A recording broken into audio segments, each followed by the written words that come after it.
somewhere in Dreamland.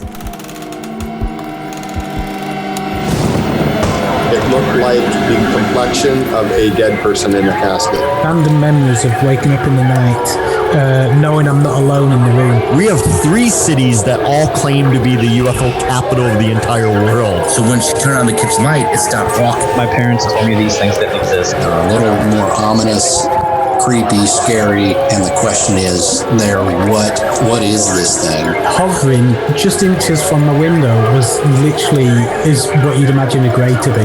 Never seen anything like this in my life. I'm still left with more questions than answers.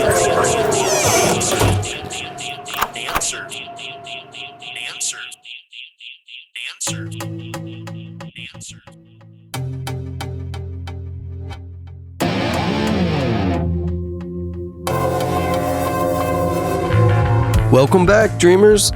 If you've had an encounter, please contact me at somedreamland@gmail.com, find me on social media at somedreamland podcast, or check out the show's new website, dreamlandpodcast.weebly.com. If you're enjoying the show, please help it grow by subscribing, rating, reviewing, and sharing this episode with friends, family, and social media. Tonight, my guest is Heather Harman. Heather is a lifelong experiencer of the strange and weird, with everything from demonic forces to missing time, Bigfoot encounters, and time slips. Heather is no stranger to the unexplained. So without further ado, grab your blankets, turn down the lights, get comfy, and let's fade away into Dreamland.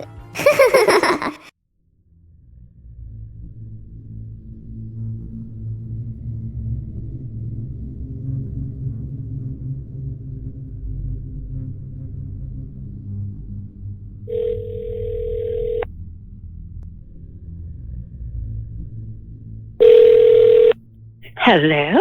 Hey, how are you? Good. How are you? Good. So how are you doing? Yeah. I'm okay. Feeling kind of nervous.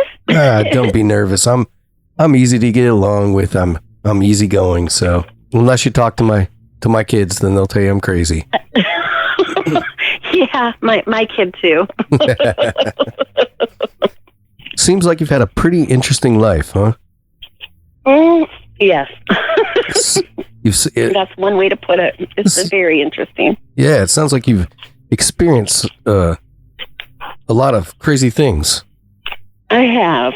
I realized I came in very intuitive, so I have experiences that other people don't really have. And then, of course, I trained with a psychic and a shaman, so I kind of refined that stuff. But yeah, I've had time slips, lots of UFO encounters, Sasquatch encounters with very unfortunate encounters with demons. I would have never sought that out, and fortunately, I've been able to get them out of my realm. But ghosts, and I realized I'm kind of a natural medium. I can often, and sometimes dead people come to me unbidden.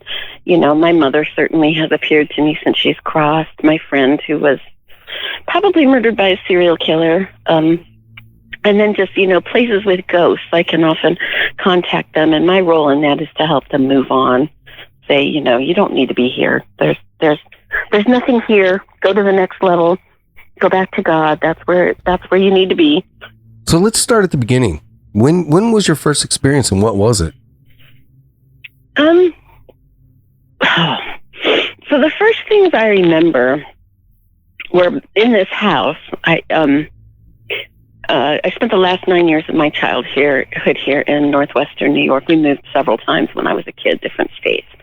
And this house was it was creepy to me when we were little. I would feel watched all the time. The first thing I remember happening was being in my bedroom, and I have these creepy experiences where I'd feel something like black come over me and paralyze me, and I couldn't move, I couldn't talk, I couldn't pray. I'm a very spiritual person. I was raised Mormon. I'm no longer Mormon. I have my own past, but I've always been a very spiritual person and very devoted to God. And of course, when crazy things happen, my first impulse is to pray. I couldn't even articulate prayers. And I think I have one very specific memory that I'll get to, but they seem almost like there was this is kind of weird to say, but almost an unwholesome sexual aspect to those experiences.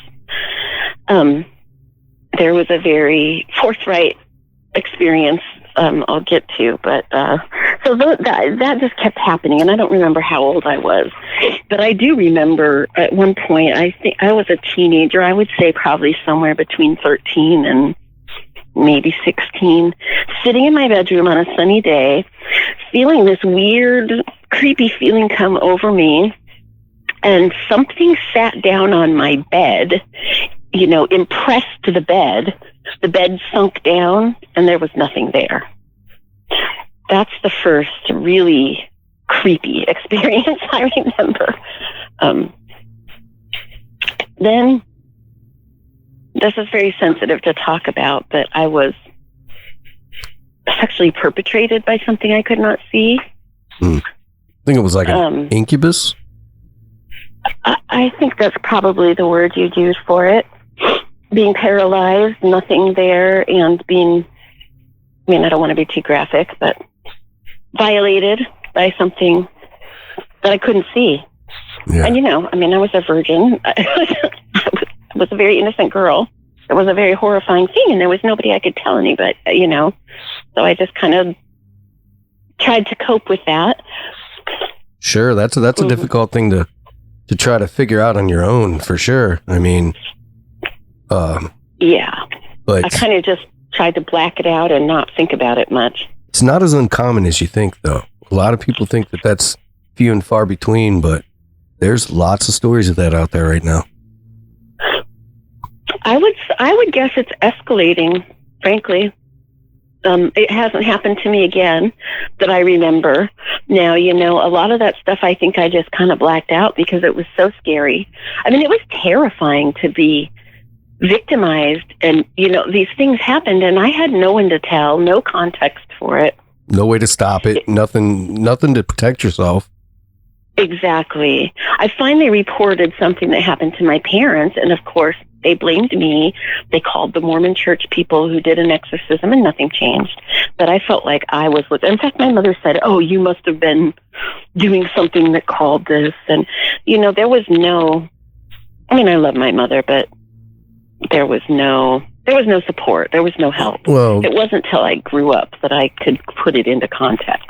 Well, that's kind of how parents are with the kids, right? They want to try to make them feel safe and secure, and they do that by, unfortunately, saying, "Oh, it's nothing. Don't worry about it. It's this and that." And a lot of times, that's the wrong way to do it. But they're also in a bad spot too. Like, what do you do in that circumstance? Especially if you don't know, you don't have a context yourself for it, except, oh, it's a demon and you've done something evil to call it. Mormonism, you're not Mormon, are you? Oh, no. No, I was raised Catholic. I don't believe in the magic underwear thing. That's all I know about the Mormons is magic underwear. I forget what they call that.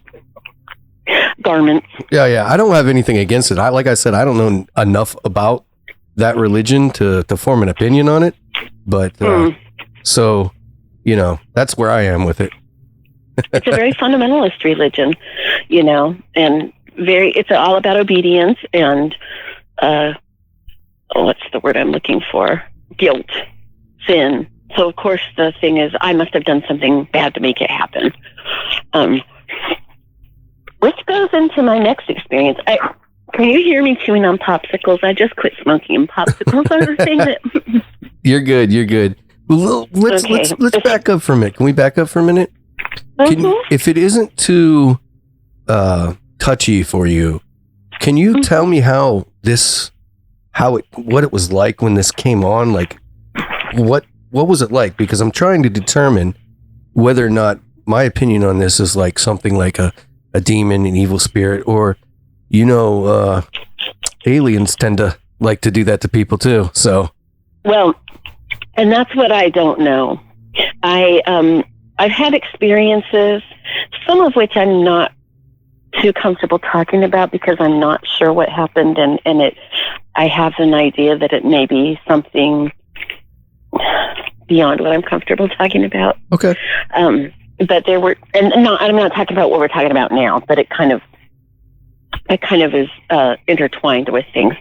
At a certain point, I realized that things were happening to me that I needed to find the answer to, and I started really looking into abduction research, and I think there's a good possibility that I've been abducted. I think it's either alien abduction or something else. So yeah, it's possible that this could have been an alien thing. I kind of have always just chalked it up to demons, but yeah, I mean, now that you mention it, it could be. I mean, it could have been some kind of reptilian thing. I don't know. I didn't see it. So, and I have had enough, continuing through the years. Now, I'm not really, I do sometimes have encounters that I think are demons, but I'm able to get rid of them pretty quickly generally.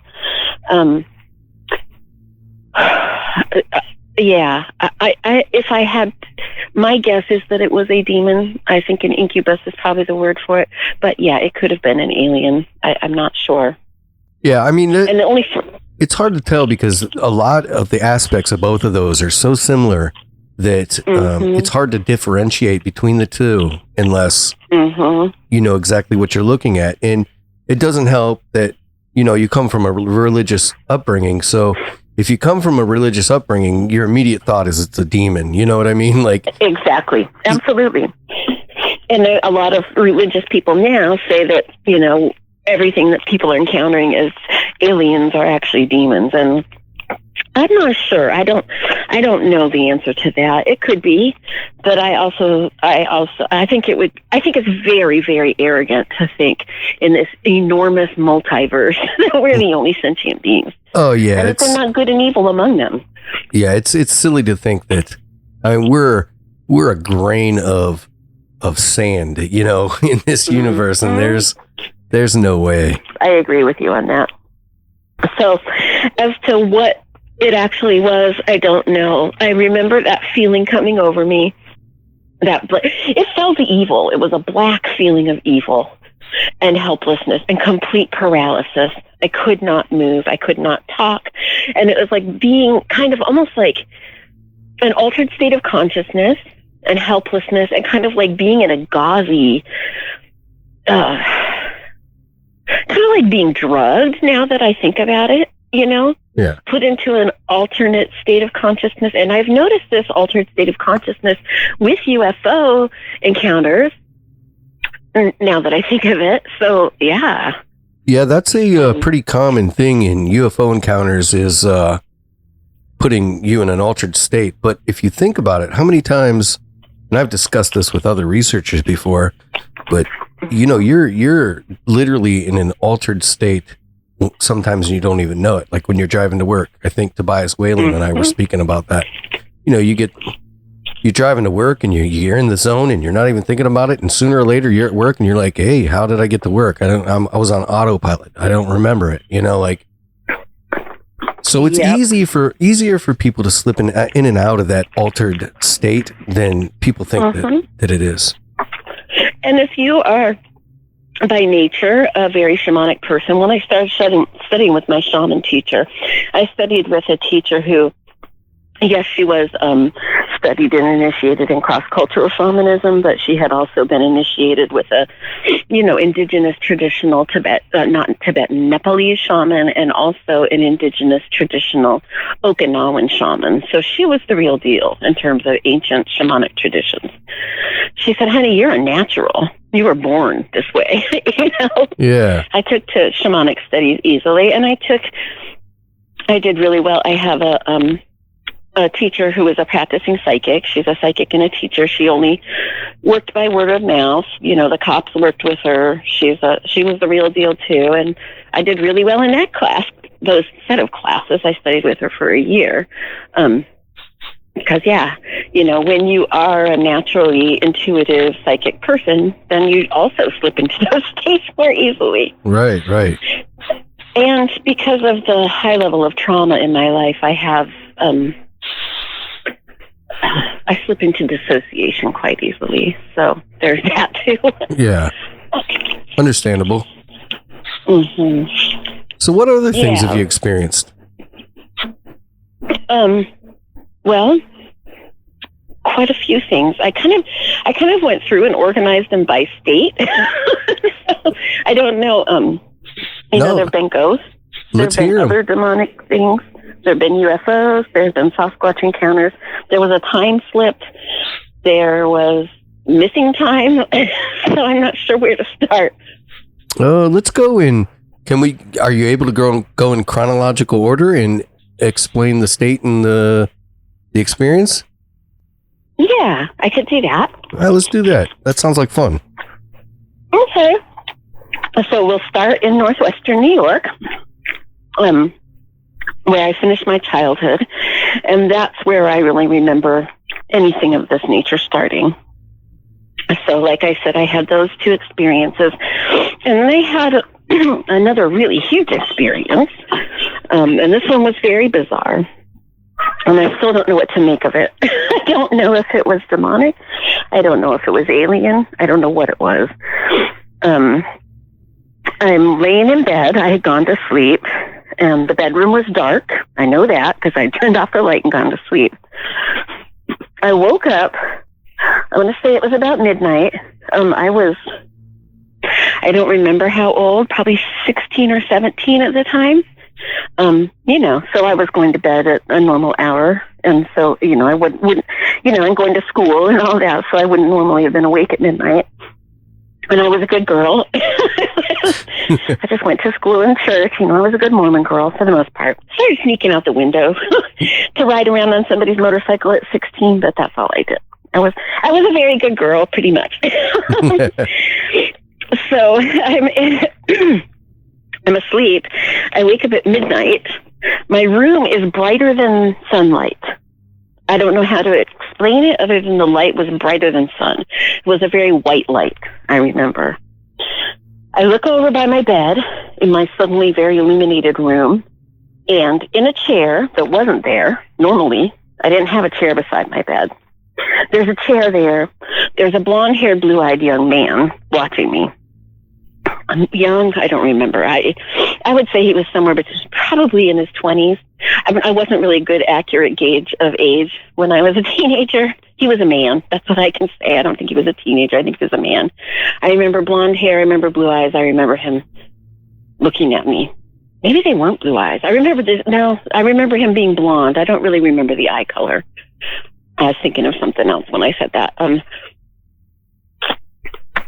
For some reason, instead of freaking out, I was in an altered state apparently. I turned over, shut my eyes, and then when I rolled back over and opened my eyes again, the room was dark, and I saw the outline of him in purple. It was just this purple lines of where he had been, right, of him sitting there, but instead of seeing him, I just saw like a purple outline of him, and I went back to sleep. I was in an altered state. Because a normal person in a not altered state would have screamed and freaked out and gone, what the hell happened here? Yeah, I'd have been ready to kick somebody's ass. Yeah. So you probably more than likely were in some sort of altered state, and maybe being in that altered state of sleep or whatever you were in, maybe you had slipped into another dimension or something. I mean, or another timeline's crossed right there. Who knows? There could be anything there. There's any number of possibilities. Yeah. Yeah. I as an adult had assumed either it was a demonic kind of thing or it was a abduction kind of thing. I don't know. That story gets stranger. Okay. All right. Because I don't remember how long it took me to tell my parents, but I ended up telling my parents. I don't think it was the next day. I think it took a while for me to sink in that, that was really strange. And I don't know what caused me to tell my parents this. I certainly didn't tell them about the rape. I don't think I told them about the invisible thing sitting down on my bed. But this, I felt compelled to tell them for some reason. My brother was there. I remember being in my parents' room, and my mom saying, my mom again, blaming me, saying I must have invited demons in somehow. My dad saying, Ann, stop it. You know you've seen. And then he stopped. My brother starts drawing a picture. And he draws the picture that's the same guy that was sitting by my bed. That's creepy. He starts to draw the eyes in. And all of a sudden, my dad starts yelling, no, not the eyes. Don't draw the eyes. Oh. What the hell? Yeah, it was really bizarre. It was a really bizarre occurrence situation. So my parents, after that, called the Mormon, I don't know, they're either their home teachers or the missionaries or somebody to come do a blessing, to purify the house of the evil that I had called in, according to my mother. And nothing changed, those feelings of, laying in my bed and being paralyzed and blackness coming over me, that continued. Nothing changed. How long did that go on for? As long as I lived here, I think. Oh, wow. I mean, my brother felt watched in this house, too. I didn't talk to my brother about these things when they were happening, but we did talk about that there was some kind of evil in this house, some weird thing had happened. Later, like when I moved back here, I saw visions of, I want to say a serial killer here, bodies being dismembered here. So I don't know. You mentioned that you're a medium and all that. Do you think that runs in your family somehow, since your dad kind of stopped with the you've seen, and then your brother's almost automatic drawing or something? And I mean, it seems to me like this, like something runs in the family there. Or maybe you were just projecting that off, but then it sounds like your dad knows more than he was willing to go on with as well. Yeah, it seems like it. I've never talked to him about it. I do think, I've said we have witch blood in my family. My son has. Yeah, I forgot to write those things down. Strange things have happened in California with my son. My son and I have seen UFOs together. We had some encounter here that we call a dog man encounter, but I don't know what it was in New York. Yeah. It was probably a dog man. They're pretty big up in the Northeast End. Yeah. Yeah, I was really scared to move back to New York. And my dad goes out in the early morning and 4 a.m. and hunts. And I've tried to tell him, but he doesn't want to hear about it. I'm going, you're in the wrong place to be out by yourself in the woods at 4 a.m. Yeah, woods are a scary place sometimes. After my Sasquatch encounters and after the things that have happened to me since I started studying about dogman encounters, yeah, I'm terrified of the woods, and I'm terrified of the woods here, especially. Yeah. Sasquatches I can deal with for the most. Well, the Sasquatches in California, they're pretty mellow, and I had 3 encounters. They could have killed me at any of them, and they didn't. And once Sasquatches is a whole different thing. Let's go back to this. Okay. Let's follow the timeline. Let's do it. Okay. So anyway, years later, I asked my mom about this thing, and this is where it gets even weirder. Okay. I say to my mom, do you remember when this happened? And Dad starts yelling, not the eyes, not the eyes. And I was like, do you know what that was about? And she's like, no. But I remember, she's like, your brother didn't draw a man. I saw your brother drawing one of those, those weird alien things with the big black eyes. I said, what? Yeah. I saw him drawing the man that was sitting by my bed. And you saw him draw what we now call a gray alien, right? Perception is a weird thing with that, and screen memories are strange how they work like that. Like, it was almost like... I hadn't thought about that as screen memories, but yeah. Yep. So that is strange. In the heck? It was so weird, Ken. So weird. I've just realized that my life is full of weird, and... I find weird fun. What's that? I said, I think weird's fun. I did. Well, sometimes it's not been fun. Yeah, it's fun as long as it doesn't happen to me. Then I'm a big scaredy cat and I don't like it. So. Yeah, dealing with demons is not fun, and I have dealt with absolute demons that I know are demons, and that rape was not fun. Yeah. And the Dogman stuff and the Sasquatch stuff wasn't fun, but some of it's, I mean, it's very interesting. It gives me a lot to think about, a lot to research, a lot to... Listen, I said weird was fun, not scary was fun. Right? Oh, right. There you go. There is the difference there. Yeah. Yes. Absolutely.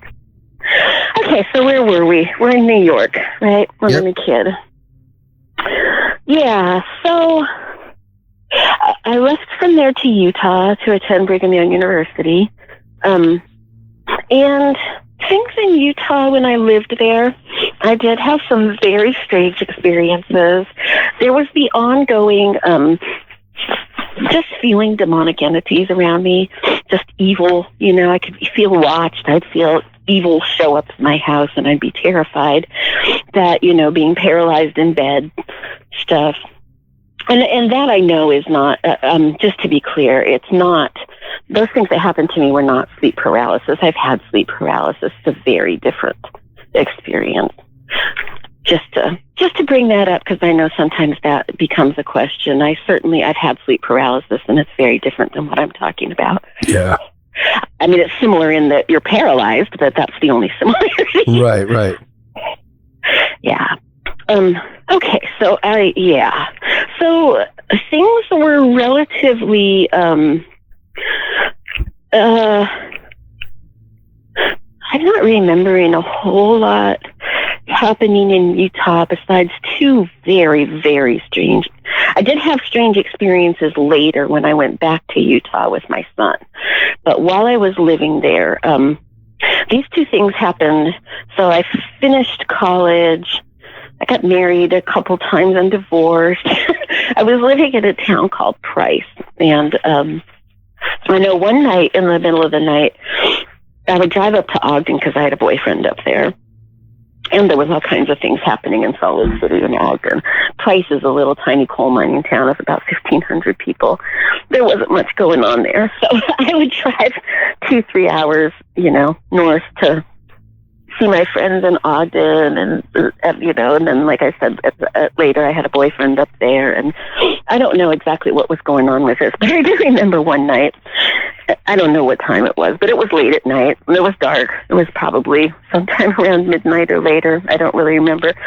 You know, I'm driving through the lonely canyons and lonely deserts. I mean, Price is way out there, high desert.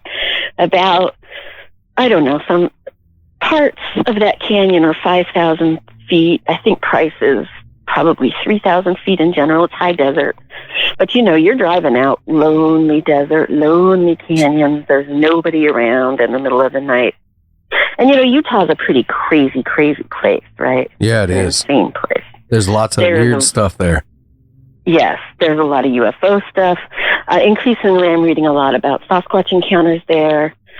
There's a lot of haunted stuff, and you got the Skinwalker Ranch there. You got all kinds of crazy stuff. You know what? So Price is just over the mountain from Skinwalker. Okay. And when I lived in Price and worked in Price, I worked for Child Protective Services, and I had cases out in Duchesne.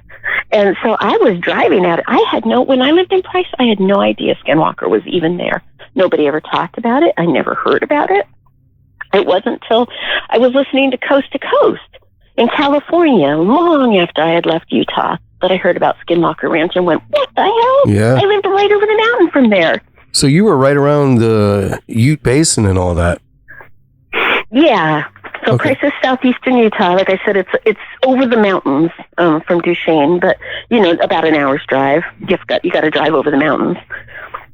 Yeah, I don't think Price is in the Uinta Basin. I think that's the Duchesne area, you know, on the other side of the mountains. But similar area, like latitude-wise, if that makes sense. Yeah. Yeah. So I think that Duchesne, I'm really bad with geography, but I think Duchesne is just further east. Price is southeast Utah. I think Duchesne is just further east. All right. But around the same, latitude. So I'm driving by myself late at night. And here again, I must have been in an altered state of consciousness because In my headlights, I saw what my mind registered. Now, I know this wasn't really what it was, because how could it be? A cartoon mountain lion. And not only was this a cartoon mountain lion, but this cartoon mountain lion stretched his paw like it was made of rubber, kind of like it was unrolling, but it was stretching across the road in front of my car. Now, I wasn't doing any drugs. I wasn't drunk. I was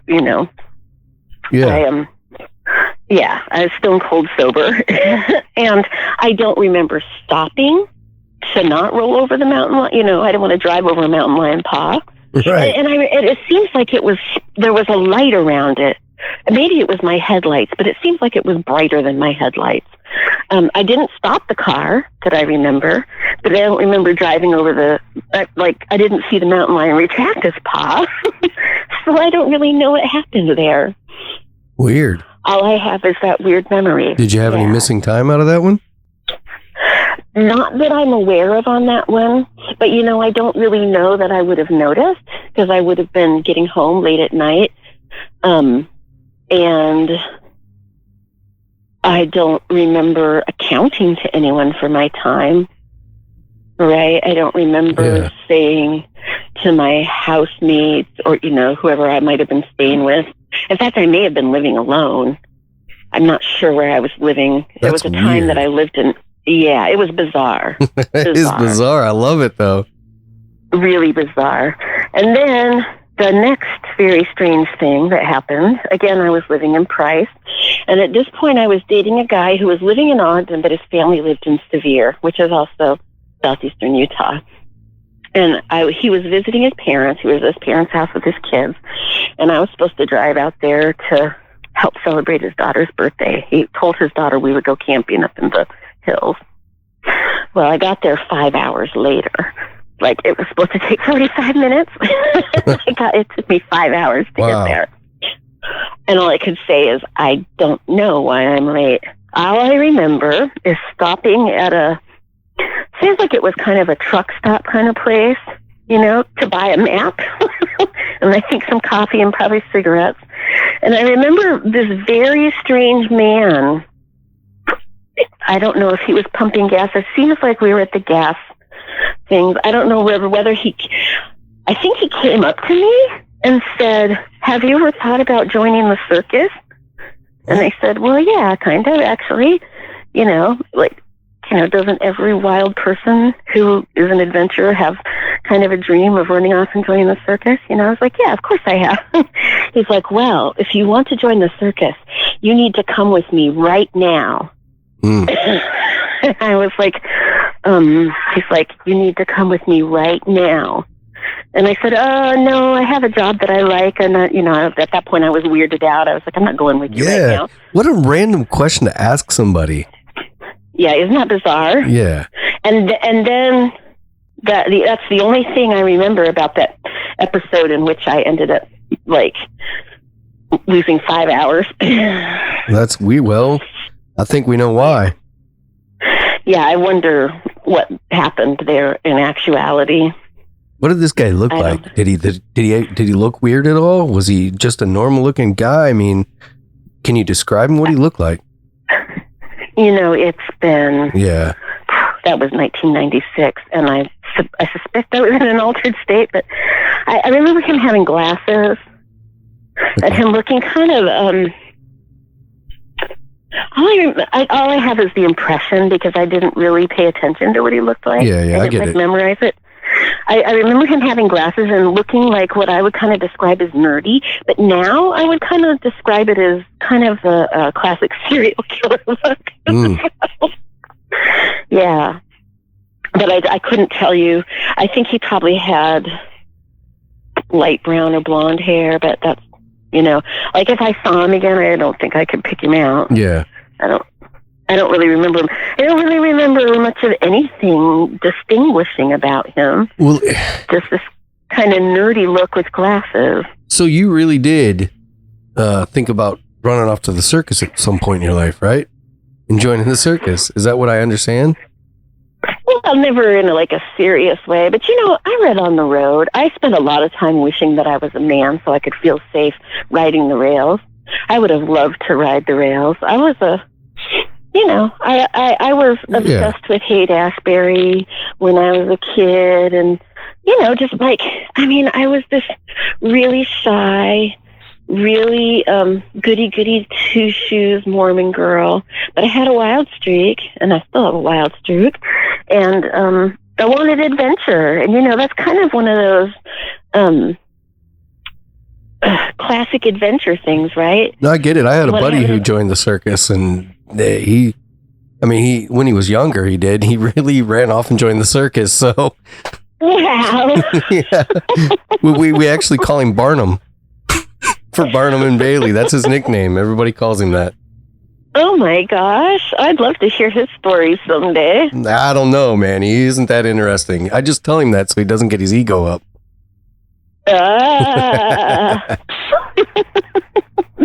Yeah, what I hear about the circus now, I'm really glad I didn't. And I'm really glad I didn't go off with that guy, because I don't think in any way he was part of any circus. Well, there was technically you don't know if you went off with that guy or not, because you did lose time before that. So yeah, I think it's possible there was an abduction, but I don't know. I have no idea. So you saw this guy after you lost the time, is that correct? Or was it before? Or you don't know? I don't know. I was driving to Sevier, and I stopped because I realized I didn't really know where I was going. I stopped I remember I stopped to buy a map. That's what I remember about it, is I was getting a map, and I was probably getting coffee and cigarettes. But I don't know where it was in terms of missing time. Yeah. I would guess, knowing what I know now, that probably that's why I started missing time. Yeah. But I really don't know. Yeah. Wow, that's an interesting story too. You got lots of great stories. Let's hear some more. Okay. Let's see. So then I moved to San Francisco. Ooh, weird things happened there too. I forgot all about San Francisco. I didn't forget about San Francisco in reality. I just forgot about the weird stuff there. Right. So I moved to San Francisco basically to be an activist. And I was couch surfing. I remember the weird thing that happened there. This was really creepy. I went down into the basement of the place I was kind of couch surfing at.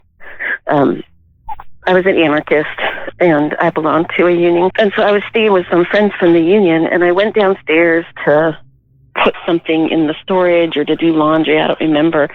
And I saw this naked guy peek out from around the corner at me. But I realized quickly that he wasn't like a corporeal man. Otherwise, I would have taken very different acts. Right. Because I don't know how I knew, but I knew he wasn't, a flesh and blood man. And I remember telling my one of the people that were staying at the house where I was at about it, and she said, "Oh, I know who that is." She's like, "Yeah, he does a lot of out of body stuff. I guess he was some kind of magician or something, and he's, a bad man." And I think that he attached to me because in San Francisco at the time, if you didn't want stuff, you just put it out on the street and somebody would take it. Like, you didn't take it to the Goodwill, you just put it out on the street and people would take it. That was just kind of general practice. Okay. I put out some blankets that I didn't need, and I think now I understand that personal things like clothes and blankets that you've worn on your body that are infused with your energy, you shouldn't put out randomly to people. I think that guy kind of latched on to me. Maybe he had gotten those blankets. I don't know. That's what came to me. Anyway, later, and I don't remember how much later it was, I felt like I was stabbed in the back. I had this horrible pain in my back. And I felt like all these knots in my lower back. And I told my friend, and she said, "Yeah, that guy has stabbed you, and he's probably put a bunch of cords into you." And since that time, I've had an energy leak in that area. And I also actually became chronically ill, and I wonder how much of it is attached to that. But I got an energy leak there. My energy was sucked out. Do you think this guy had something against you? Do you think that? I don't think he knew me. I don't think he knew me at all. So maybe he was like I mean, there are such things as energy vampires and yes, emotional I think vampires. that's probably what she was getting at with different words. Yeah. And it also, well, here's another thing that also may be related to that. This is a different guy, but I found out that guy I was going to see in Severe, the one where I lost 5 hours. Yeah. So I was a pagan then and practiced Wicca, right? So I studied the occult, but only ever the light side of it, right? I never did anything with demons. I have never had anything to do with Satanism. I would never, I never did any black magic. I've always been a servant of God, and that was not any different when I was a pagan and practicing Wicca. I was not ever doing, never consorting with demons, never doing anything of the dark. I never have, I never would, I never will. Anyway, so this guy, I found out he belonged to this magical order, and he wouldn't tell me anything about it. I thought he was just a pagan, right?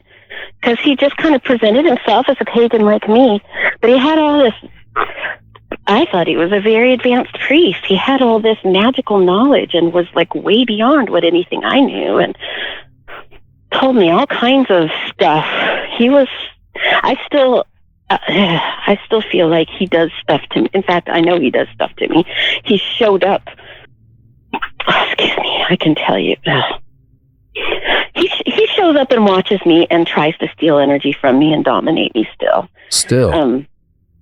I found out, he told me what order he belonged to. I found out later, like, maybe 3 years ago, that the order he belonged to is a satanic order, which I never would have been involved with him had I known that. Never, right. I feel like there's, in the pagan community, I feel like there's a lot of Satanists. And in fact, I'm reading Church of Satan right now by Michael Aquino. I don't know if you know who he is. No, I don't. Okay. Well, he was a high Army intelligence. He was like really high up in Army intelligence. He was I think he was the head of the PSYOP unit. He was the architect of the Phoenix program in Vietnam. Okay. Basically created American serial killers. He was a bad, bad man. He was a Satanist. He began Temple of Set. I'm reading it because I want to understand my enemies. I think Satanism, Luciferianism, Satanism, I think the people that control this world are involved in those ideologies and have intention to dominate and destroy the rest of us. Yeah. That's my feeling. And in Church of Satan, Anton LaVey basically says, we're going to infiltrate all the pagan communities. We're going to infiltrate all kinds of things. And I think they've done that really well. This guy, he didn't say he was a pagan. He just presented himself as a pagan. In actuality, he was a Satanist. So that's where I was going with that. It's scary. I think that you're right about that. I think that they have infiltrated quite a bit. And I think that I recently had an interview with Ralph Sarchie. Do you know who Ralph Sarchie is? No. So, are you into movies at all? Not really so much. No. Okay, well, there was a big Hollywood movie made about a part of Ralph Sarchie's book that he wrote. So it's called Deliver Us from Evil, and Eric Bana played him in it. So Ralph was a New York City police officer, sergeant, and he also is a demonologist for the Catholic Church. And oh my goodness! Worked very closely with Malachi Martin. What was my next thought. Ed and Lorraine Warren. All those people, very, very close with them. Bishop McKenna, he still does the work. He calls it the work. And yeah, so we were talking about how they were infiltrating, and I said, man, I see it every time you turn on the TV. You can see it. It's they don't even try to hide it anymore. No, they don't. Slap you right in the face with it. It's evident in our government. It's evident in TV. It's all over the place. And all over the songs, entertainment. It's everywhere. Well, the royals have always been Satanists, in my opinion. The architects, the holders of political and economic power, have always been Satanists, as I consider. And I think the Freemasons are Satanists. The Bilderbergers, Bohemian Grove, all of that. Oh yeah. I mean, all of that. Those are the movers and shakers of our world. The heads of industry, and they're Satanists. And I believe most of them are pedophiles too. I think Jeffrey Epstein is the tip of the iceberg. I'm not a QAnon person. I've been studying that shit. Oh yeah. I've been studying Satanism, SRA since the 90s. You know. Yeah, when all the stuff about McMartin was coming out, I was going to school for social work and sociology, and I believed it then, and it smacked me in the face in a very personal way that I don't really want to go into. But yeah, it's a real thing, man. And you know, like, they have infiltrated everything right down to technology. Your television, right? I was speaking to somebody about this the other day. Your television, okay? Let's take your just simple television. So when you're the frequency it runs on is programming humans. Programming. They call it television programming, right? and the way you turn the station is by the channel. You know, that's creepy. It's creepy. Like, it's true. And how did nobody ever put this together? Like, it is beyond me. Well, the reality, the frequency, I don't know what frequency it is, I forget, but the frequency that they broadcasted on is the exact frequency of human consciousness. Yeah, you're right. It's the frequency that programs us. Yep, you're right. And that's common knowledge. I mean, it's common for people who study that and pay attention. It's not exactly hidden. It's not exactly a secret, is what I mean to say. No, they don't. They don't hide anything. They don't have to hide anything, especially anymore. Yeah, why would they have to? I mean, they think we're just cattle. Number one, we're too stupid to notice. Number two, even if we do notice, what are we going to do about it? Well, exactly. And we are too stupid because from the moment that you step into a school, for instance, you're immediately brainwashed. Yeah. From the moment that you turn on that television set, you're immediately being programmed and brainwashed. It's everywhere, man. And it is. Some people can see it for what it is, and other people laugh when people like me say this stuff. But oh no, I don't. I've had people laugh at me before, and when they're wrong, guess who they come to? Guess who they come to? But you know what? Here's what I finally come to, and it has to do with demons, and it also has to do with reptilians and whatever. I mean, I've got God on my side. I had a series of dreams where they weren't really dreams. I was battling demons all night long. And a voice to me in a dream said, call on Jesus. Jesus will help you. And I did. And the demon was gone, and that was that. You know, and anytime demonic things come to me now, like, number one, I realized demons are they're like little bugs. The power they have is to terrify you.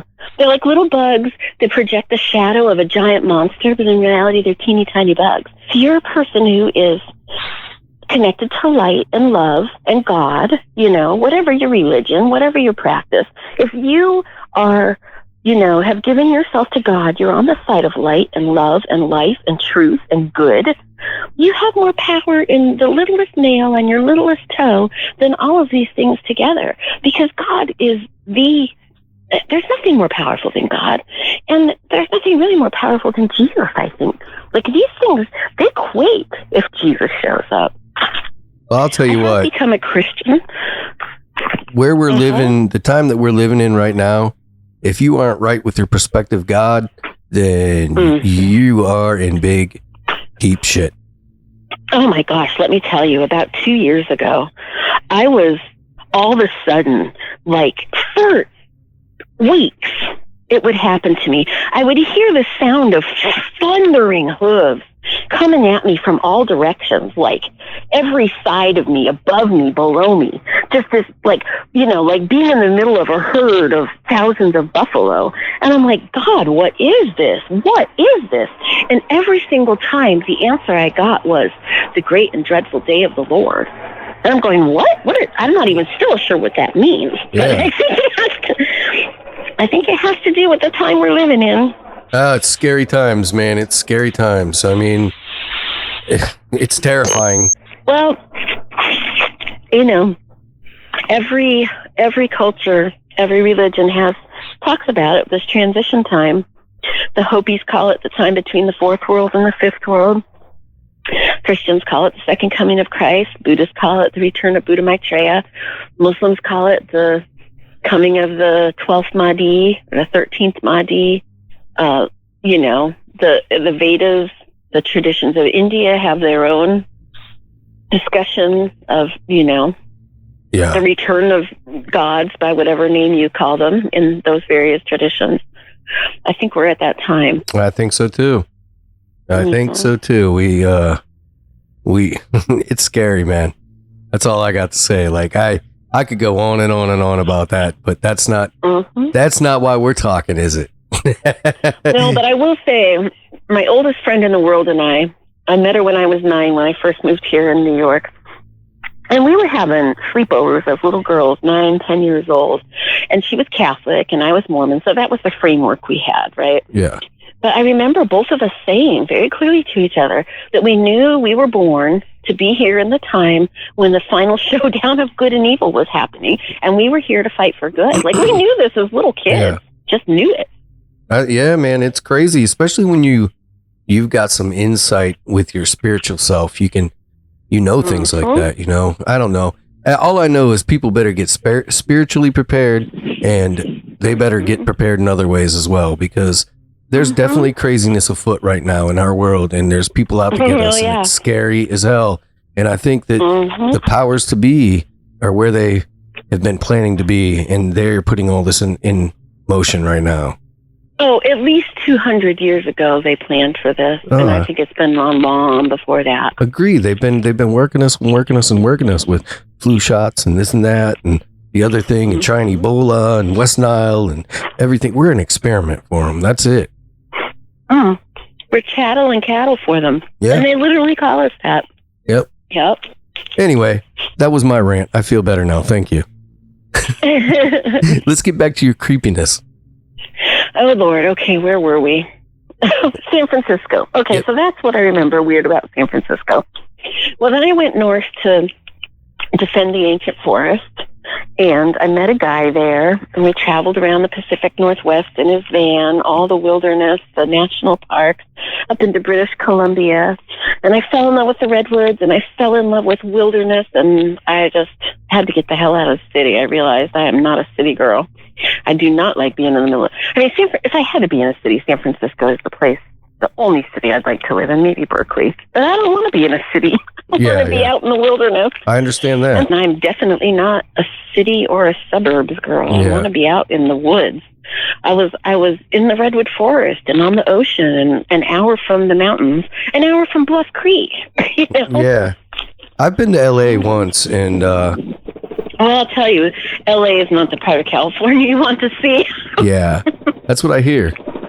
Go up to Humboldt. Humboldt's beautiful. It's 6 hours from San Francisco, 6 hours from Portland, 6 hours from Redding. It's very isolated. It's behind the redwood curtain. It's on the ocean. It's wilderness. It's in the middle of the redwood forest. The last stand of ancient Holy Coast redwoods. You got Mount Shasta up there. It's just Mount Shasta's a weird place, isn't it?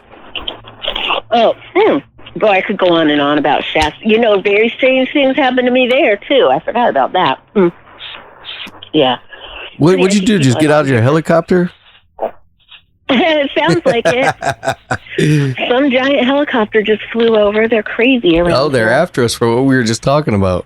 I know, that crossed my mind. I'm like, it's dark. I wish I could see if it's black. You like that damn Ken Mark. Look what he did to me. They're giant helicopters too, man. They're the kind that have like 2 propellers because they're so big. Yeah. Those are big ones. Crazy, and they're always flying around here. That's weird. And I'll tell you what, I have never been in a place with so many chemtrails. It's crazy, and it makes me very, very, very worried.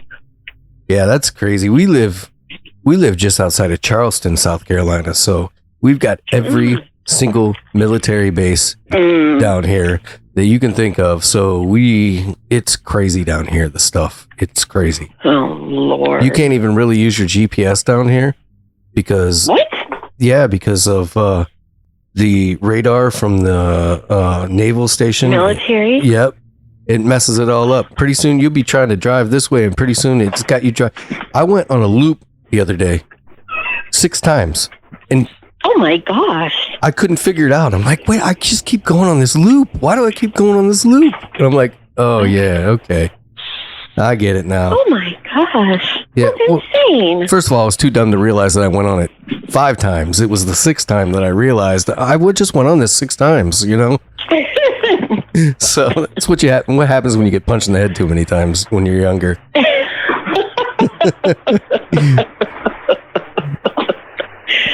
Oh my. Yeah, well actually I was on the phone. That's what it was really about. I was on one phone and I had the GPS going, and I pretty soon you were distracted. Yeah, pretty soon I'm like, shit, I just went around this loop 6 times. Like, how do I get out of this? Well, you may have been led astray by the fairies. That happens too. Oh, I saw one once. Well, okay, tell me about that. Fairy sighting. Let's hear about it. Oh, I was on a Bigfoot expedition. 2 guys, a guy I had been corresponding with from Pleasanton was up. We were out Highway 36, way out in the mountains. We had a campfire going. It was me and a friend of mine and this guy and his friend. We all met up there, and we had a campfire. We were kind of singing, and I was calling the Sasquatch, right? I have a Sasquatch call. Oh my gosh. Remind me of what happened to me when I was a child, really, the Sasquatch. I have to tell you that. Okay. Once we get to Sasquatches. But I looked over, and sitting on this boulder was a little man playing a little flute. I just saw him for a moment, and then he disappeared. Weird. Mm-hmm. He So, looked kind of like a gnome, a little man. I think he even had the little hat. But I had been making offerings to the fairies. I had been really doing fairy magic, really for years, several years, really calling the fairies and really trying to make contact with fairies. So then they blessed me with one sighting, and that was it. So you like to read, right? Mm-hmm. All right. So have you ever heard of Joshua Cutchin? Mm-mm. Okay, I just had him on my show. I recommend you checking out a few of his books. Thieves in the Night, Trojan Feast, and Where the Footprints End. Oh. So this guy really thinks outside of the box. He's a researcher, paranormal researcher, that type of thing. Thinks way outside the box. He's put correlations together between fairies, Bigfoot, UFOs, Bigfoot, fairies, and just aliens. Yeah, fairies and aliens, and even right down to the point where Bigfoot encounters and poltergeist activity. Interesting. Oh man, it's fascinating. This guy is really, really good. I mean, he's a critical thinker, man. There's no joke about it. And some of the similarities are crazy scary. Mm-hmm. So check out his book sometimes. I keep railroading you off topic. I'm sorry. Oh no, that's okay. I love it. I did when I started researching, the abduction stuff. I mean, the point was made more than once that what the ancients called the fairies and fairy abduction and going to fairyland was had the same marks of people who describe alien abduction now. Yeah. So, yeah, and I remember this book called Enchantments of the Fairy Realm. In fact, I got my son's name out of that book. That's why I remember that book so well. But it talks about Sasquatch as a fairy creature. So yeah, those are a lot of the correlations that he puts together in these books, and it's really, really, really fascinating and cool. And it's refreshing to hear somebody come out with different angles and ideas on this stuff, you know? Yeah. Joshua Cutchin? Yep, he's awesome, man. Oh, yeah, look him up. Thank you. Yeah, for sure. All right, so where were we? Oh, my goodness. I'm not sure. Okay, I moved to Humboldt. All right. Let's see. Well, I got my fairy encounter, which I didn't write on my list. So, well, there's a lot of stuff. I have several sections. There's the knowing people are pregnant, the cryptids, the UFOs, the time slip. Cryptids and the time slip. I'd like to hear about those. Okay. Let's start with the time slip. All right. I was dating a girl, and we were at, it was her friend's house. The friend was out of town, and, she had promised to go look after the dog. Just, make sure the dog was fed. I think somebody else was, like, feeding the dog, or not feeding the dog, but probably coming and walking the dog. Because all I remember we really did was, like, go and feed him. But I don't remember that much about that day, except for this time slip, because it's the thing that really stood out to me. Right. Why wouldn't it, right? Well, yeah. We're standing in the living room, right? And I dated her in 2010. Yeah, I started dating her like in the fall of 2010, and we were together like 6-8 months.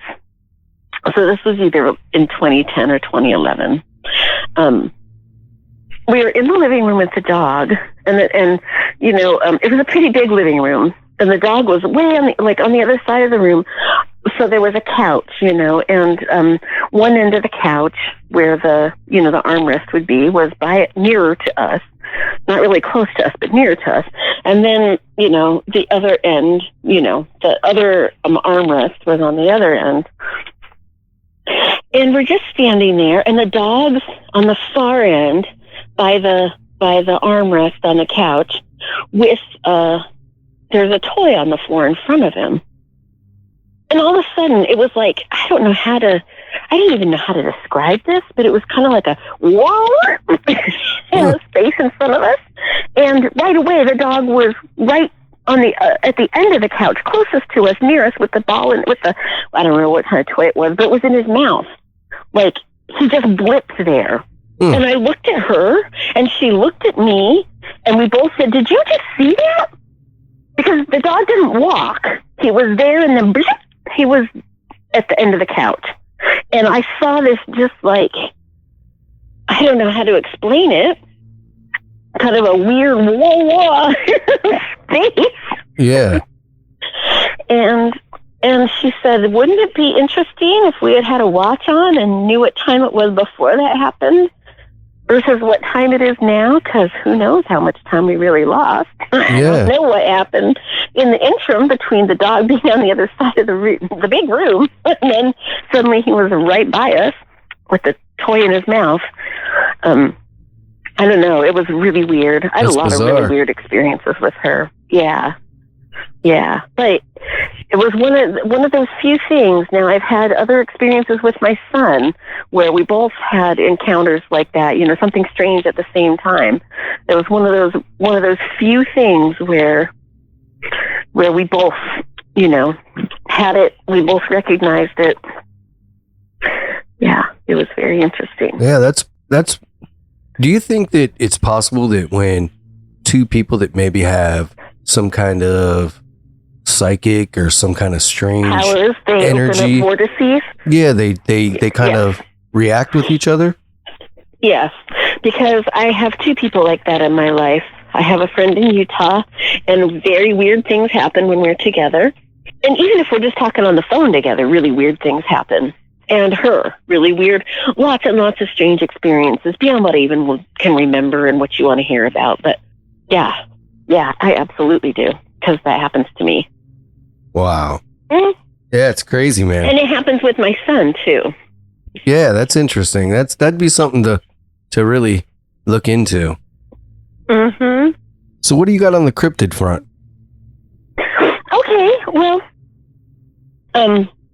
Yeah, I mean, I've had some weird things that I think I would chalk up to Dogman stuff, but I haven't necessarily had what I would for sure call a Dogman encounter.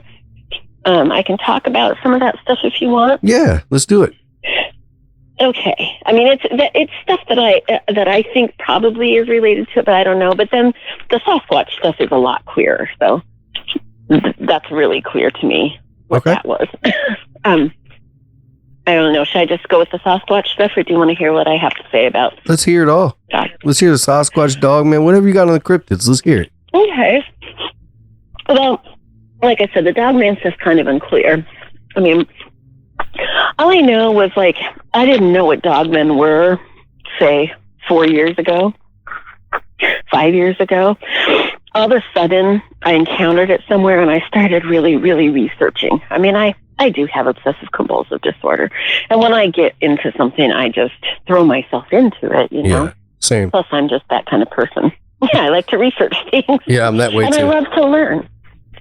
Yeah, and I want to put this big picture together. You know, it's all a big puzzle to me, and I really want to figure it out. But I will say this, like, when I was really deep studying Dogman stuff, like, weird shit started happening. I shouldn't be swearing. No, that's weird all right. things started happening. Like, I would be in the backyard in California at night, in the middle of the night, and then I'd hear weird sounds from the alley. Once I heard weird mechanical sounds, like there was some kind of robotic thing back there. I don't know what it could have been. I went and looked, and there was nothing there. Remind me to tell you about that. Okay. All right. And then another time, on that same time, I'm walking my dog in the middle of the night, and I feel something right behind me. In fact, I was on the phone with my friend Tyler, the one in Utah with whom strange things happen when we're together on the phone. And all of a sudden, I turned around and said, "Oh, God," because I felt like there was something behind me. I could feel it right up on my back. There was nobody there, but I heard clicking, like the sound of dog toenails. Now, obviously, I had my big, huge pit bull with me. He's a big boy, and his toes click, but it wasn't his toes. It was something behind me. There was nobody there. That's creepy. Then, yeah, and I would hear things, and I could feel things, so I stopped doing Dogman research. Once in a while, I will go and listen to encounter stories, but I kind of was like, I think I need to back off, because I think something's starting to notice me. You know, I think some things like that, when you start, well, I think it's the same with Sasquatch. And I've heard people say that, you know, when you start paying attention to them, you start calling them, they start paying attention to you, and they will find you. So when my mom died, I was in New York. I got here 25 hours before she passed. And then my dad flew my son out for the funeral. So one night, I was back down by the creek. We have like a third of an acre, but it's really, I'm standing in the backyard now, which I never do, but I don't know, something came crashing on the other side of the creek. And you know, there's a lot of deer around here, but it came crashing toward me, and deer don't come towards people. And I was like, it's a dog, man. And I ran to the house. I think I was alone, but I mean, it was something huge crashing through the brush, coming towards me. And I don't think it was a Sasquatch, because I don't think there's Sasquatch in the suburb here. I just don't. I think we may have some out at Mendham Ponds, which is like 23 miles of park, you know, woods and wetlands and pond. Sure. But in the city here, there was a Dogman scene in the city. Yeah. And so I think, yeah. Anyway, a few days later, my son came, and we were back there, and I was smoking, and he was vaping, and all of a sudden something came crashing towards us, and we ran, and it came over the creek, which the creek has been dug out, so it's really low. So that thing had to go down steep sides through the creek, up another steep side, and then it was crashing into the trees, through the trees in my yard. So it was something big, because deers don't come at people. Right. We have a lot, but they don't run at people. They run away from people. And I know that a few months later, I was out in the middle of the night in my front yard. I'm a night person, and I'm often out in the front yard in the middle of the night.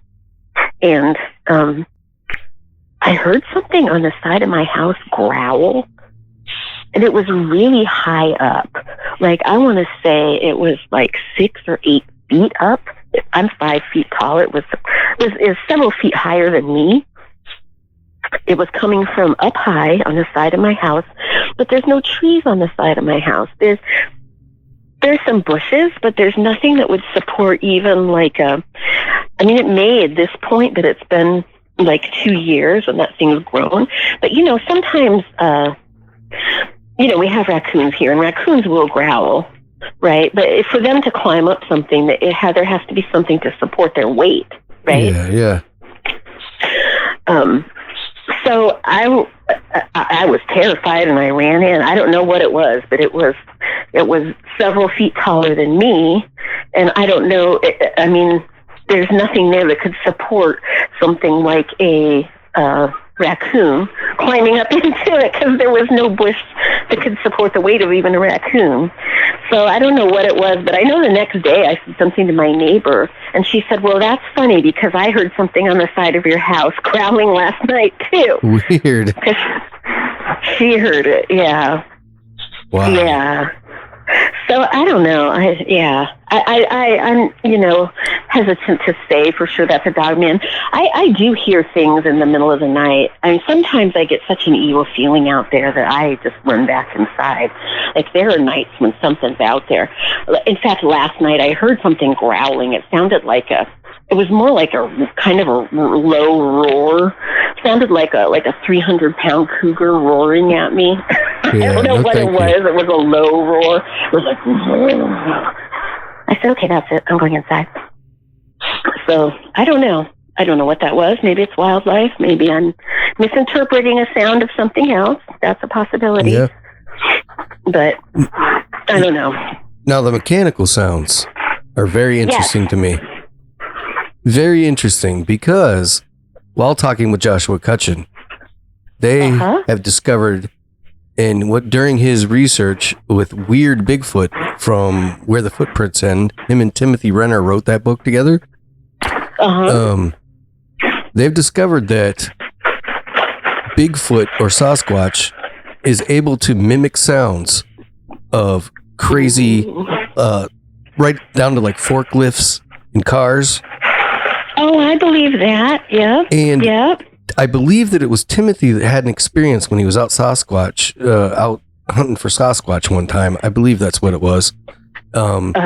Where he's out in the middle of the woods by himself, and he hears this mechanical noise underneath of him, like a click, click, click gear noise.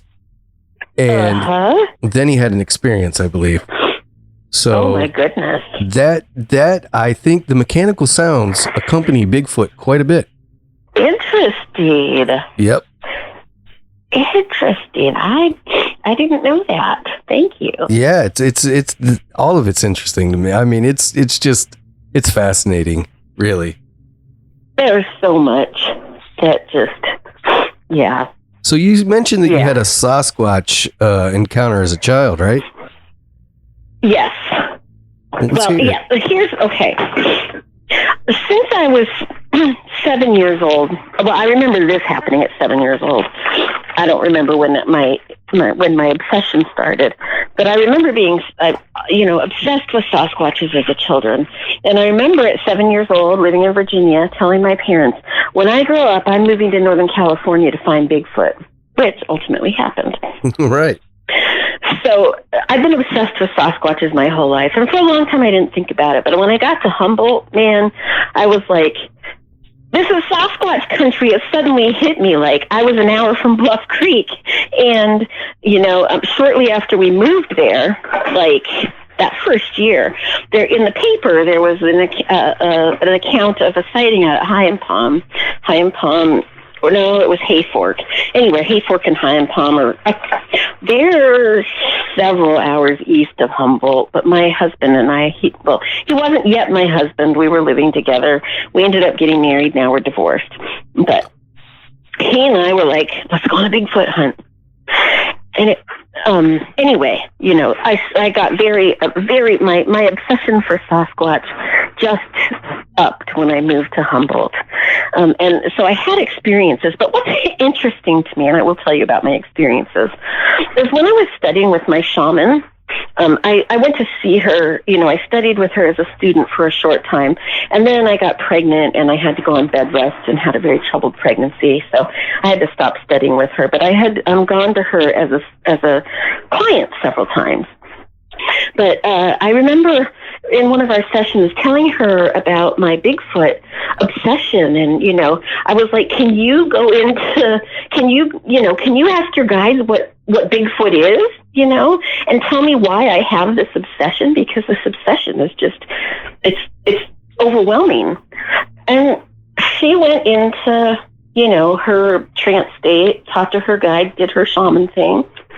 She came back out of her shaman state and told me, she didn't really tell me what they were, but she said that when I was about a little kid, she said 6 years old, maybe 7. She said you were in this grassy area. It was like a grassy kind of place, and there was woods there, or trees there, and I think she was talking about Wisconsin. I lived in Madison. My dad was finishing graduate school, and I remember this big grassy hill, but she said you looked up into a tree, and there was a Bigfoot in the tree. And I didn't know at that time yet that they climb trees, so I thought that was really strange. I found out later, yeah, they climb trees. And in fact, I saw a Sasquatch nest way, way up in a redwood tree in Humboldt. Interesting. On the property of a Native American man who had Sasquatches on his property. But she told me that I saw this Sasquatch in a tree, and it was so terrifying to me that I blacked it out. And that's why I'm kind of obsessed with them, right? Because I had this encounter as a very small child, 6 years old. And she said that it marked me. It marked me, and because I had all 3 encounters by the time I saw her.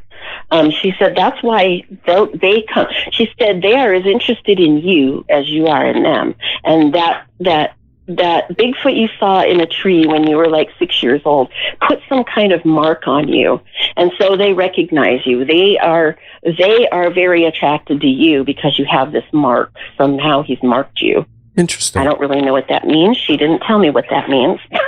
I'm not sure she knew what that means. Anyway, so, okay. That's the first experience I had. I think it was out by Hay Fork and Hyampom, and I think it may have been, in fact, that trip. I'm not sure. I think it was somewhere out, in kind of eastern Northern California, probably near Trinity Alps or near Hay Fork and Hyampom. I don't remember exactly where we were. But I remember getting out of the car, and we were in a deciduous forest, which, it's not that easy to find deciduous trees in Northern California. The redwoods are evergreen, but we were up in mountains that were not redwoods, because the redwoods are only on the coast, coastal redwoods, the kind that are up in far northern California. The giant redwoods are more central California and in the mountains. There's 2 kind of redwoods. Anyway, we were up in the mountains, and we were on top of a mountain somewhere, and there happened to be in deciduous forest, and the forest floor was just covered with leaves, right? Like you see in the East Coast every fall, everything's carpeted with leaves. But that's really unusual to encounter in Northern California because it's not that many deciduous trees. So I noticed it. I was like, hey, honey, this is great because no one will be able to sneak up on us tonight because we'll hear them coming a mile away with these leaves on the floor, right? Right. Because, I have a lifelong terror of serial killers, and I'm always worried about somebody sneaking up on me in the middle of the night. As it happened, we put out our tent and we went to sleep. And in the middle of the night, what do we hear but some big thing on 2 feet. It was very clear because you could hear it very clearly on that bed of crunchy leaves. Something really big on 2 feet came walking through the forest. We heard it coming for a while. We laid in bed, and this thing came right up to our tent. Oh, and wow. I'll call him my ex-husband. We weren't married yet, but my ex-husband was like, I was terrified. Neither one of us could look out the tent, right? He's like, who's out there? There's no answer. I knew what it was because it wasn't a bear. Bears don't walk on 2 feet, right? Right. Deer don't walk on 2 feet. It comes right up to the back of our tent. I know it's a Sasquatch. Neither one of us can look outside the tent because we're too afraid. The thing turns around, walks away, walks back through the forest. I'm going, we should get out of here. But I didn't. I was trying to be really butch. I'm like, okay. We were planning to move to Alaska. My friend had a cabin up on the Kenai Peninsula, and we were going to join our friends up there in Homestead. But instead, my body fell apart. I got all these chronic illnesses, and my body fell apart. And homesteading in Alaska did not work out. Anyway, we ended up just staying in California. But at the time, I was planning to move to Alaska. I hadn't gotten sick yet, or I hadn't broken down yet. And I thought, okay, I got to be strong. If we move to Alaska, we're going to encounter a whole lot of crazy things. So I need to be brave and just stay, which was kind of really dumb. Because we went back to sleep, and a couple hours later, I think it was a couple hours anyway, what do we hear? 2 things on 2 legs. There are 2 of them this time. One of them is on one side of the tent. The other one gets between us and our truck, so we couldn't have gotten out and run if we wanted to. And they're talking to each other. What'd that sound like? It was kind of like grunting. They were on 2 legs. We could hear them, you can tell the difference, right? 2 legs, something big on 2 legs walking through the forest. It was like this grunting, low, kind of growly. But they were talking to each other. It was clear. But I don't know that I can even approximate it, but it was a low, soft, growly thing. I've listened to the recorded things of what they call samurai chatter. Yeah. And it wasn't that. It was kind of like that. Okay. I couldn't make out words. And they weren't words I could have figured out anyway. Right. But it was obviously they were communicating with each other. And then they both turned around. I don't remember if one left before the other and if one got there before the other, but I remember 2 were there. One was blocking our access to our truck. They left, and at that point I said, I don't care about being brave anymore. Let's get the hell out of here. And we threw everything in the truck and zoomed down the mountain and spent the rest of the night parked by the side of the road under the moonlight. I think we were in the bed of the truck so we could just jump out and drive away if we needed to, but we were off that mountain as fast as we could go. Yeah, it would have been too. Yeah. So that was my first one. And the second one, my ex-husband says we're at Bluff Creek for this one. I mean, we went to Bluff Creek a lot, right? Because I was Bigfoot hunting, and that's where the original, right? We know they're there because Patterson and Gimlin filmed one there. Right. And Bluff Creek is a beautiful place, right? I mean, there's, that's kind of wilderness area, and there's all kinds of different wilderness areas. Fish Lake, Bluff Creek, all kind. I can't even remember all the names. But, these areas that you can go through, you drive up in the mountain, whatever, but they have names. Let me preface this. So we had a dog named Jack. We had found him abandoned on the top of another mountain, but he was kind of crazy. He was a little bit mentally unbalanced. Maybe because he had been abandoned alone on a mountain as a tiny puppy, I don't know. We didn't get him fixed for a long time. He was probably 3 years old. And as a consequence, he was kind of aggressive, and he was crazy, as I said. Like, he would chase anything. He didn't care. We go camping. Because he would, all night, he'd be chasing animals. We would leave the thing, unzipped enough so that he could get out. And we may have had there's some of those tents, at some point we had a tent with a little dog door. Do you know what those are? Yeah. Yeah. So we may have had one of those on that. I don't remember. But he was a dog that would run in and out all night while we were camping, right? Because he'd be chasing whatever came by. He had no fear. He was the craziest, kind of aggressive, crazy dog who had no fear and would chase anything in the woods in the middle of the night. So we were with the Jack. We were camping. And it was, I want to say, maybe 100 feet. There was the brush. So all night long, there was something in that brush screaming at us all night. It was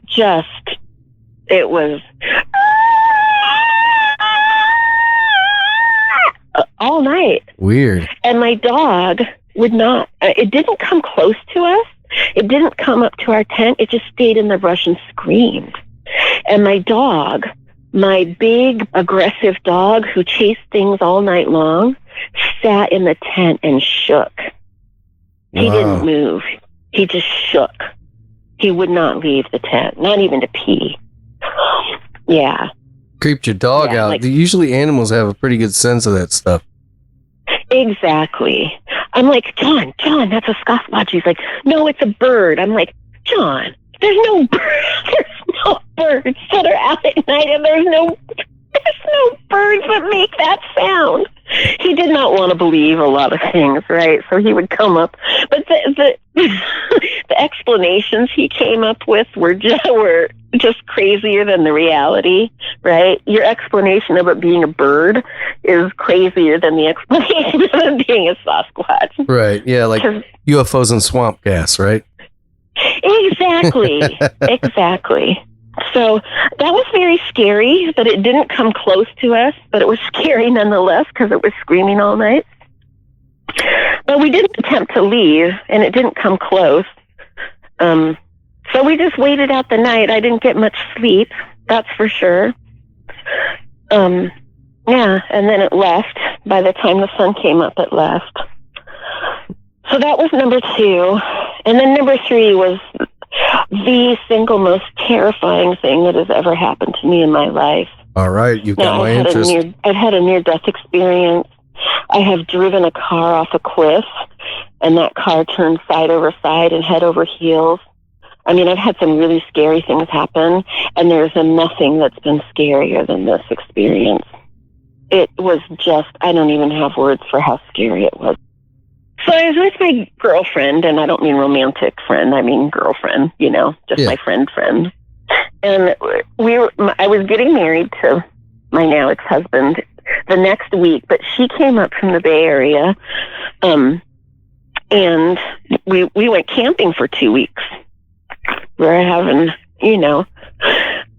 my last girls' fling, and we had gone lots of places, and we decided to go up into the mountains northeast of where I was, and we were there for about 3 days. We went up to a place called Fish Lake.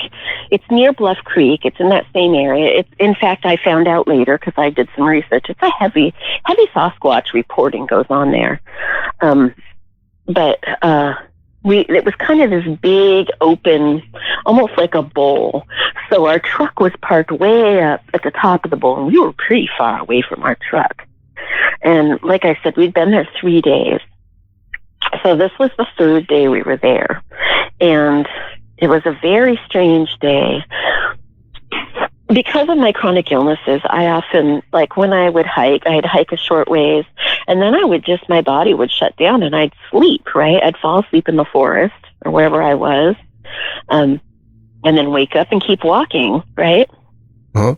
Well, she was back at camp, or I don't know what she was doing, but I had just gone off into the woods by myself and started walking, and my body said nope and shut down, and I just laid down where I was, as I did in those days, and took a little nap.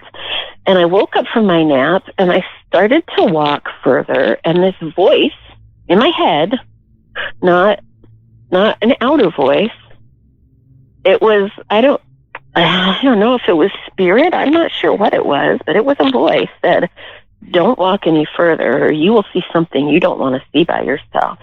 I said, okay. So I turned around and went back to camp. I thought that was weird. In the day, we were at camp. It was bright and sunny, so it was like the middle of the day. All of a sudden, we heard something fly over us. It was the most enormous roaring sound above our heads. Like, first we thought like a nuclear bomb had gone off, and we waited and we didn't see a mushroom cloud, you know, like we didn't wait that long. We looked around for a mushroom cloud, no mushroom cloud. Then immediately I thought, okay, there's a jet flying over us that's crashing, right? This jet is going to crash on top of us. But there was no jet, nothing crashed. It was like as if an airplane was like just right over your heads crashing. It was that loud. It was that loud of a roaring sound. I don't know what it was, but my friend said that scared her as much in the day as what happened in the night. I don't know what it was. I have no idea. Maybe a UFO that we couldn't see? I don't know. I have no idea. It was very strange. Yeah, that is strange. It's interesting and very strange. Mm-hmm. It was weird. So the day continues, and something says, I hear a voice in my head that says, go, leave. It's time for you to go. You've been here long enough. We want our space back. Did I? No. Was I arrogant and trying to prove how butch I was? Yes. Had I been calling Sasquatches the whole time we were there? Yes. Night starts to fall, and I start getting very, very, very scared because I can feel something watching us. And I'm like walking around camp doing these, you know, and here I am on my cane, right? Because at this time I had when I first got sick, I had to be pushed around in a wheelchair for the first year. And, you know, I can walk now that I'm on my cane. I'm walking, going around the perimeter of camp. I'm kind of walking around this whole big bowl. I don't know how to describe it other than this. It's kind of like this big valley, right? I'm walking around it looking, trying to see what's watching us because I can feel something watching us. And I didn't tell my friend any of this because I was a bad friend and I don't know what my problem was. I've grown up since then, but I could feel something watching us and I was getting really scared. And with good reason, as it turned out. So we do our thing, we have dinner, we go to bed, I fall asleep. I don't know what time. I want to say around midnight because it seems like we had only been asleep for a couple hours. We hear something walking. We hear a man walking up to our tent, right? Because you can tell that 2 legs thing, right? Right. You can tell when something's coming through the brush and stomping really loud on 2 legs rather than as opposed to a deer running on 4 or a bear running on 4. Because bear will stand on 2 legs for a little while, but they don't walk distances on 2 legs, right? There's only 2 things that walk long distance on 2 legs, at least in that part of the, well, there may be 3. There may be dogmen. I don't know. Right. There's humans and there's Sasquatch. And we thought it was a man, and we were terrified, right? Because what's a man doing walking up to our tent in the middle of the night when we're 2 girls alone on the top of a lonely mountain? Like, we're thinking we're going to get raped and killed, right? We're terrified. We don't have a gun. Like, I didn't have any firearms. I may have had a knife, but I mean, we were sitting ducks, really. Sure. Which hit us at that moment. So this quote unquote man comes to the back of our tent. My friend says, there's a man out there. I said, I know. She said, what are we going to do? I said, I don't know. We just sat there shaking, crying because we were terrified. But it got even more terrifying because it came right up to our tent, which means it's like within inches of us, right? because we're right at the edge of our tent. You know, the sleeping bag stretch, your feet are at one end of the tent, and your head's right up at the other end of the tent. And this thing was right up by our heads, which means it was probably, I don't know, somewhere between 2 and at the most 6 inches away from us. And it clearly wasn't a man, because it screamed this scream, which was way unlike the scream that I had heard last time. It was the loudest thing I've ever heard. It clearly came from something that was like 1,000 pounds and had a huge chest, because the sound was so loud. And it scared me in ways I can't even describe. I don't know why it was a terror that was worse than the fear of death, if that makes any sense. Sure. I was more scared of I don't know what I was more scared of happening than afraid of dying. It was the most terrifying thing that's ever happened. And it was, I'm not going to scream this loud, but it was like,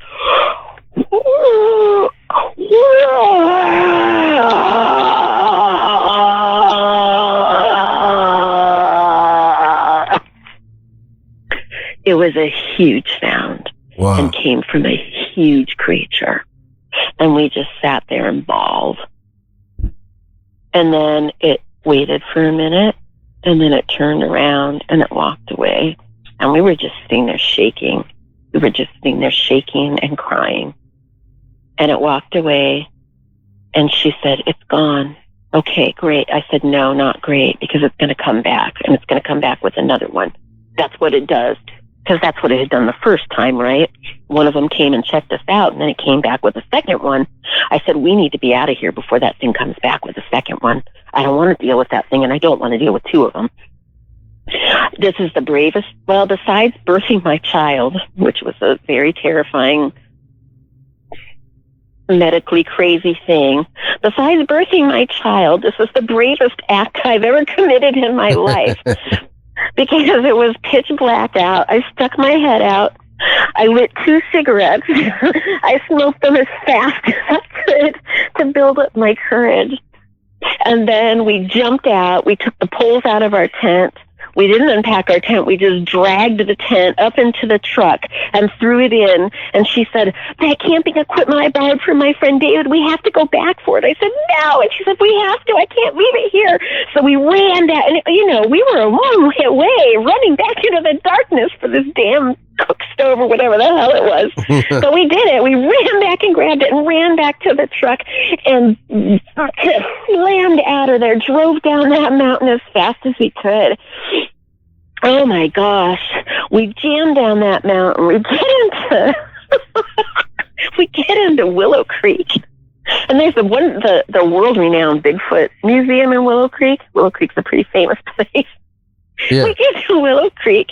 We stop at a gas station. We say to the guy, we're like, "We just had a Bigfoot experience." And he said, "Yep, happens a lot around here. You want a free donut?" Okay, thanks. So we got our free donut. Free food is free food. That's how I look at that. Hell yeah, we needed something to comfort us. I'll tell you what, we were scared. I'll bet. Man, we got down that mountain, and I remember going in my house, sitting on the back porch, looking out at the mountains at the east as the sun came up, and thanking God that I was safe and not in those mountains. Like, I had never been so grateful for my life, for being alive, for being safe. It was just, and I'll tell you, I still have post-traumatic stress disorder from that. I made myself go back into the woods. I made myself go camping, but I was scared. I could not go into the woods again without being terrified. And I still have fear going into the woods. It's lessened now.